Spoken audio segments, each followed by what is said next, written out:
Hello, my name is Natasha, and I give the church consent to share my testimony.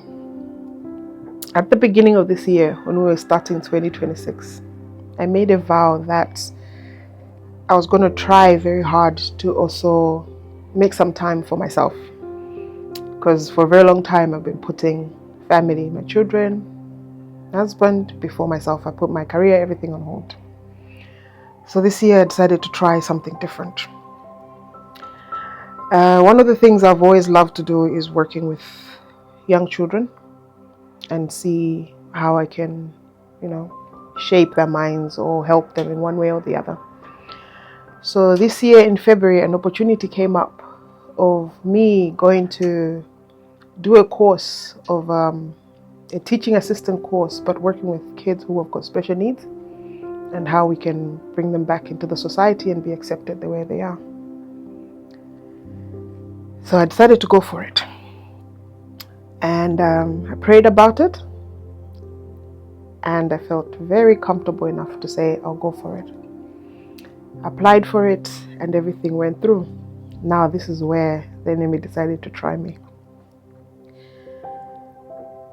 The course required me going to class Monday to Friday. But they then sent me an email saying the classes will be 9:30 to 4:30. The downside is my younger one was in nursery. She used to finish at 3. My older one, primary school, also finishing at 3. Her school does after school club, but it was only finishing at 4:30. It wasn't going beyond 4:30. And the younger one, her nursery closes at 4. And I couldn't find anyone who could pick them up from school and keep them until I finished my school. After looking at that, I decided, okay, I'm not going to do it because I didn't want to put the kids in a place where it would be very stressful for them, having to give up on a lot. So I decided I wasn't going to do it anymore. But my mom and my brother sat me down and said, for a very long time, you've sacrificed a lot of things for everybody, including us. I think it's time for you to go for what you want to do. It's not like I had a career. I put it on hold to raise the kids.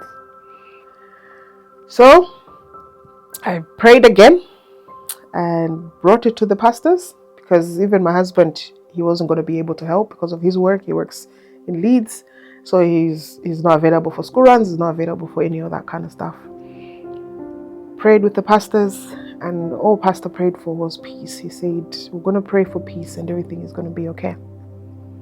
So we prayed, and they called me again a day before the course started, just to confirm if I'm showing up and everything. Everything in me was screaming, I'm not doing it, because I could not figure out how to get the kids, how I'll manage with my children. But on the phone, I told them, yeah, I'll be there. I'll figure it out. So, showed up first day, dropped my kids at school, went to school, sat down. And the first thing we're told, introduction of the course, how it's going to run. And the first thing we're told was, we know we told you the course runs from 9:30 to 4:30, but the teaching is from 9:30 to 2:30. If you want extra help, that's when you can stay after 2:30. But after 2:30, you are free to go. That was my first sign to know that God is actually gone ahead of me of this course, because He made it possible for me not to disrupt or interrupt any of my normal day-to-day running, because I could still do everything. So finished course at 2:30, managed to go pick up my younger daughter from school, and still make it to pick up the older one on time. And I know it says it takes a village to raise kids, but I have these 2 ladies at school who I talk to, and then when they realized, they said, oh, don't worry about the older one. Just concentrate on picking up the younger one. We'll take your older one out of school. Then you can pick them up from our houses because they live closer to the school. Then that way you're not stressed if in case there's traffic or something, because sometimes you pick up a baby from school and they tell you something has happened and you have to stay longer. So don't worry about the older one. We've got her covered until you finish your course. I went home and I thank God. I said, sometimes we question when things happen, but we don't realize God has already gone ahead, made everything possible. And that is what confirmed to me that I haven't stepped out of the path I'm meant to be in. This is God taking me through what I need to do. And He's approved the course I have taken, and I'm going to proceed with it. I've been in this course since February. We're going to be finishing end May, and I can honestly say I am glad I took this.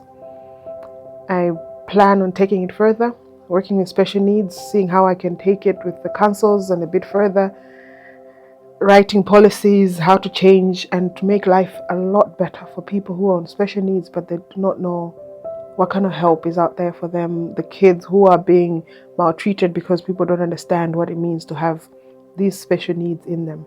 So I'm thanking God for making it possible for me to start this, something that I've been wanting to do for a very long time. It's been in my heart for a very long time. But now He's literally opened every door. Finances never struggle. The kids, they're all good, settled. It's not disrupted them. If anything, they're actually looking forward to me being a teacher because they think I'll be teaching them. But I want to thank God for opening that door for me and making it possible each and every day, for the strength, the grace, and the provisions each and every day to get this far, and that we're actually getting close to the finish.